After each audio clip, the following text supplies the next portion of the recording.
Ahead of a May 12 special election for a U.S. House seat in the northern suburbs of Los Angeles, Democrats are suddenly concerned they could lose hold of a seat that their party had just gained in the 2018 midterms. The election in California's 25th congressional district is taking place in not only the shadow of the coronavirus pandemic, but also the scandal that led to Democrat Katie Hill's resignation. Hill had unseated Republican incumbent Steve Knight in 2018, only to announce her resignation less than a year later after intimate photos of her were published online without her consent. The House also launched an ethics probe to look into accusations of an improper relationship with a congressional staffer. The hangover from Hill's resignation has weighed on Democrats. It's tough to get people to keep up their energy and keep up their enthusiasm and stay in this and keep going, said Hillary Shardian, chair of CA25 United for Progress, a liberal group backing the Democratic candidate, Christy Smith. Tuesday's election will fill out the remainder of Hill's term until January 2021. Both candidates will also face each other in the November general election for a full two-year term. Smith, who's a member of the California State Assembly, announced her candidacy the day after Hill said she would step down. The Republican candidate is former Navy fighter pilot and Raytheon executive Mike Garcia.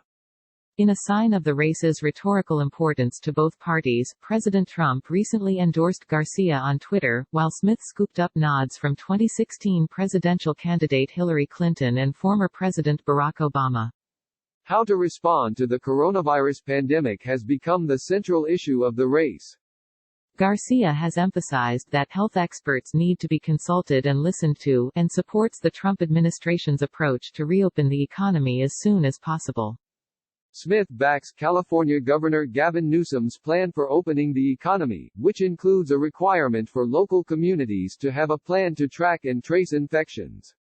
The most important thing we can do is to remind people to continue to stay safe at home until their respective county or community orders expire, she said.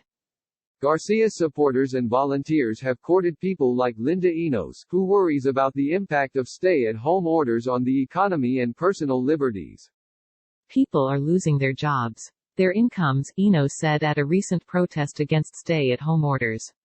She and her husband run a coffee shop that has had to close because of local and state health orders to prevent the spread of the virus.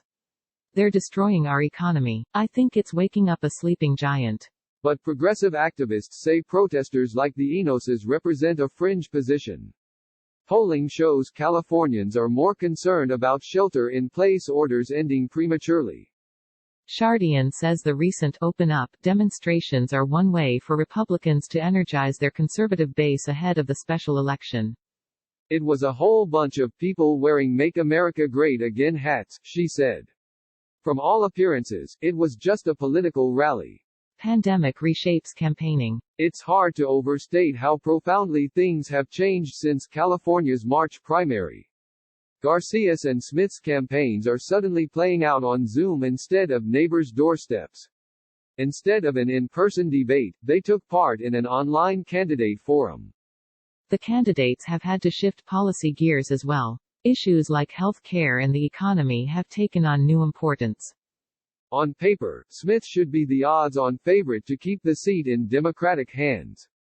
In recent years, the district's demographics have shifted to favor Democrats as the area's population grows younger and more diverse. Clinton won the district by 7 percentage points in 2016, while first-time candidate Hill defeated Knight by nearly double digits. But Republican voters tend to show up more consistently in non-presidential elections, said California State University, Northridge political scientist Larry Becker, who added that nothing about a special election during a global pandemic is normal. We have no idea what turnout is going to be, Becker said. As a safety measure, the county mailed all registered voters an absentee ballot so that they won't have to vote in person. But candidates still have an uphill climb to motivate people with plenty of immediate worries on their minds. People are sitting at home helping their kid with their third-grade math work. They're trying to figure out how to help a loved one who might be sick, Becker said. The special election is really, I think, not high on a lot of people's radar.